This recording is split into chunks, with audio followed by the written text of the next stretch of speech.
Phone number ఉండాలి. నువ్వు ఎన్నిస్తావు ఇది డబ్బులు పట్టిపోయి తీసుకో అంటే చెక్క చెక్క చెక్క చెక్క జరిగిపోయేది. ఒకప్పుడు జరిగినాయి. అట్లాగే ఆ ఏరియాలో పునరావాస శిబిరం ఉండాలి, ఆహారం పొట్లాలు అక్కడ ఉండాలి. ఒకవేళ బయటకు వచ్చినోడికి అది ఇవ్వాలా, అదేమి లేదు. బయటికి ఎవడొస్తాడు? చివరికి నిన్న పరిస్థితి ఏంటంటే నిన్న మధ్యాహ్నానికి కొంచెం తగ్గాక నడుము లోతుకి నీళ్లు వచ్చినటువంటి కుందావరి కండ్రిక, శాంతినగర్ ఇట్లాంటి వాళ్ళు కర్రలు పట్టుకుని వస్తే ఈ దాతలు తెచ్చారు నిజంగా దేవుళ్ళోళ్ళు. దేగిశాల్లో పట్టుకొచ్చారు పులిహారలు, పరవాణాలు, దద్దోజనాలు అవి పట్టుకొచ్చిస్తే వాటి కోసం ఎగబడాల్సిన పరిస్థితి వచ్చింది జనాలు. అదే శుభ్రంగా గవర్నమెంట్ అక్కడ గవర్నమెంట్ కూడా వచ్చినాయి. వీళ్ళు ఏం చేస్తున్నారు? ఆ బస్సులోనే తీసుకోవా అన్నాడు. ఒకటి చేతికి ఒక పెట్టి పట్టుకుపోతాడు అంతే. వాడెవడు ఇచ్చేవాళ్ళు. అక్కడే రెవెన్యూ ఉంది, అక్కడే పోలీసు ఉన్నారు, అక్కడే ఫైర్ ఉన్నారు, అందరూ ఉన్నారు.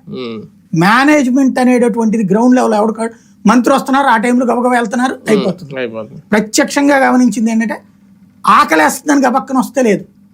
నాకే బాధ అనిపించి ఓ 25 పొట్లాలు నేనే పార్సిల్ తీసుకెళ్లి అక్కడ పెట్టుకుని నిజమైన ఆకలి అయినటువంటి వాళ్ళకి తీసిస్తా వచ్చా.